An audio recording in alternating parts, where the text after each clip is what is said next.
A look at the top NFL free agents left unsigned before training camp is powered by Magic Spoon. Get $5 off your first order of healthy cereal that tastes way good to be true over at magicspoon.com/chat.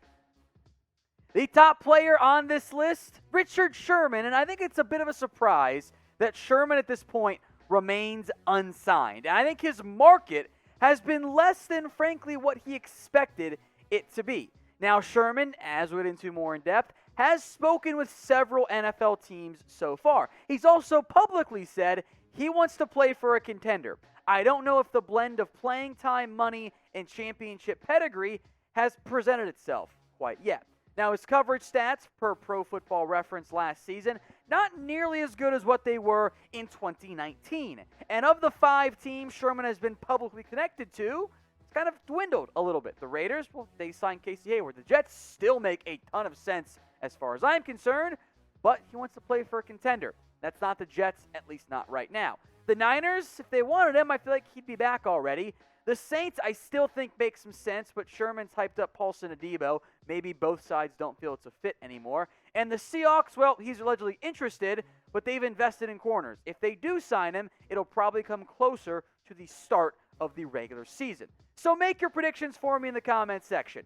Where will Richard Sherman end up signing in NFL free agency? Get your votes in for me in the comments section right now. Number 2 on our list, that is David DeCastro. And this was, as far as I'm concerned, a bit of a surprise when he was released by the Steelers. Now, in hindsight, it starts to become clear why. Injury problems right now for DeCastro, and there is the chance he ends up retiring this season. And I think we've seen some decline in his play in recent years. His stats here via Pro Football Focus, his overall grades, I should say. 2016, 2017 top-end guard, still good in 2018, a little bit less so in 2019, and some real regression last season. But if healthy, there are NFL teams that could use a David DeCastro on their offensive line. So what do you think? Will he play this season? Type 1 for yes, got at least one more year left in him. Or type in 0 for no, he'll end up calling it a career. Number 3, KJ Wright, which I think outside of maybe Richard Sherman, maybe the biggest surprise to me personally, that he remains unsigned. I thought Wright played pretty well last year for Seattle. Yes, he got picked on in coverage. He also broke up 10 passes. I thought he proved he could still be a 3-down linebacker. But there's a common thread on this list. Most of these guys either A, injury problems, and or B, are older. And the NFL has proved time and time again they are ageist. I think that's a big reason why Wright, surprisingly, remains unsigned. I'm only through 3 names here, but I got more coming. So what do you think? I'm going to let you guys chime in right now in the comments. Who is the top NFL free agent left unsigned right now? This will be the pinned comment on today's video. You get the ad break here on YouTube, scroll on down, and let me know. To edge rusher Justin Houston now. He is aging. He is older. He's still productive. I do think Houston at this point in his NFL career likely best as a rotational piece. But you know what? Even if he only gets me half of what he did in 2020 and does it in, say, $2-3 million, somewhere in there as a third edge rusher, that's valuable to me. So if I need a pass rusher, I'm calling Justin Houston, or I'm calling Melvin Ingram with my first 2 phone calls there. Now, Ingram's coming off a lesser season production-wise. He dealt with knee issues last year, and being on the wrong side of 30 and putting up a rather disappointing 1 tackle for loss and 0 sacks in 2020 is not something NFL teams like that much. And for his injury history overall, there's just some big-time red flags there. I bet both of these guys do get signed at some point. Maybe in the middle of camp, maybe just before, heck, maybe just before week 1 of the NFL regular season. But which one would you rather choose? Type MI for Melvin Ingram, or you can type in JH for Justin Houston. Get your votes in for me right now in the comment section. Now, what you don't have to choose between anymore is cereal and healthy breakfast foods that don't taste good, or the stuff that tastes good but isn't healthy for you. Because Magic Spoon is the perfect blend. It's high in protein, 13 grams or 14 grams of protein in each bowl.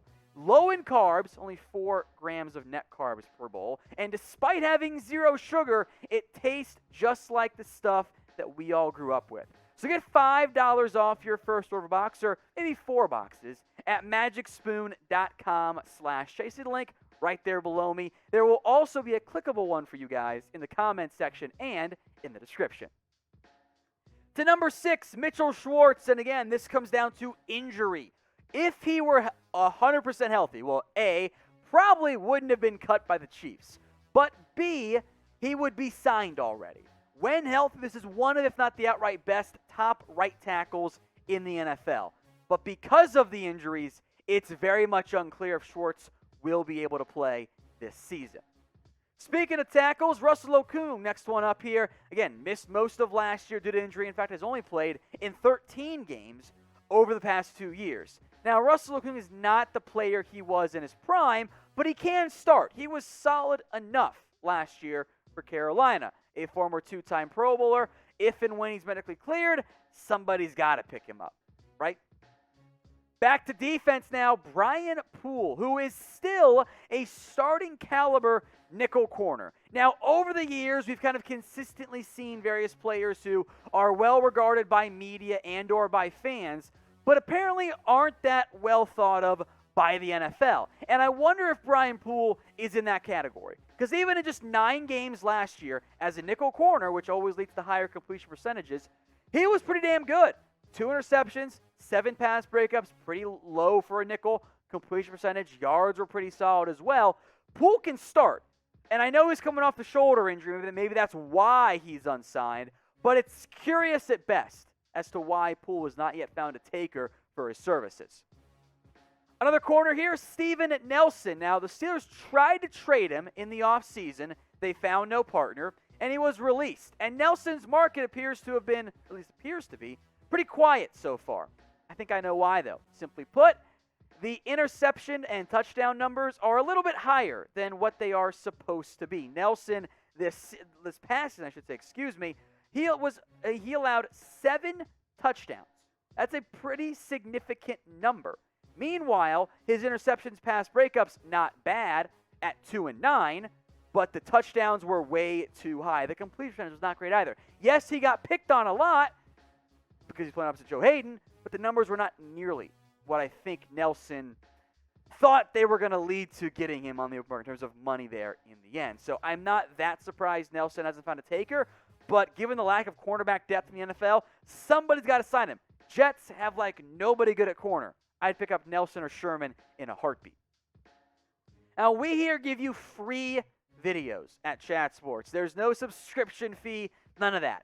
You can get NFL videos sent right to your phone, or if you're watching on desktop, you're cool too, by subscribing. All you have to do, hit that big red button and join us for videos every single day here at youtube.com/chatsportstv. Number 10, Todd Gurley, and I kind of have to be honest here. The all-pro Todd Gurley from 2017, 2018, not the same guy anymore. The injuries have added up, and he has slowed down significantly. Despite nearly 200 touches, despite having a great nose for the end zone still, Gurley's yards per carry have plummeted to 3.5 last year, and down the stretch last season, he didn't look remotely right out there. I think that the reality is Gurley, if he's not washed yet, is pretty close to it. So make your predictions. If a team signs Todd Gurley, who will it be? Get your votes in for me right now in the comments section where Todd Gurley is going to sign this season. Number 11, Trey Boston, released by the Panthers before NFL free agency, kind of falls in the Brian Poole category for me. I think he's a good football player. I think he can be a starter at safety, and it's always confused me as to why over several off seasons now there hasn't been a massive market for Trey Boston, or even a solid market, or frankly any market as we sit right now here in July with Boston being unsigned. Is he a Jesse Bates, Minkah Fitzpatrick, Derwin James? Of course not. Can he start for an NFL team? I kind of think so. And at minimum, there should be teams lining up to say, yes, let's bring you in to be our number 3 safety. Now, maybe that's happening and Boston wants to start somewhere, or maybe there's just not that much interest in him. I still think he can contribute, and if I were an NFL team in the market for Trey Boston, I'd be calling about him. I'm a little bit surprised nobody has at this point. Another safety is Malik Hooker, and I know why he's unsigned, despite visits with the Steelers and Dolphins and Cowboys.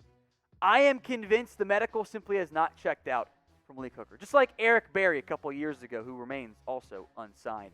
Hooker's an awesome talent, but he has been unable to stay healthy. He has missed substantial time over each and every NFL season he's been a part of. It's unfortunate. I love him out of Ohio State. He's a true rangy ball hawk, but the speed has kind of lost a step, and I don't think the medical has been cleared by Pittsburgh, Dallas, or Miami. Hence, Hooker still being unsigned. Now, of those two free agent safeties, pick one for me. Type TB for Trey Boston. Type MH for Malik Hooker. Get your votes in for me right now in the comments section. Another injured player here, KWON Alexander. He tore his Achilles, in late December. I don't know when he's going to be cleared to return. He can be a starting caliber linebacker for you if healthy. It's what he's been over much of his NFL career. But the injuries have been a problem for Alexander. And I don't know with that late December Achilles tear if he's going to be back in time before camp or even in time for week 1 of the season. But he is still a player to monitor in free agency. Geno Atkins, the former Cincinnati Bengal, was one of the best players at his position not that long ago, but not the same guy anymore.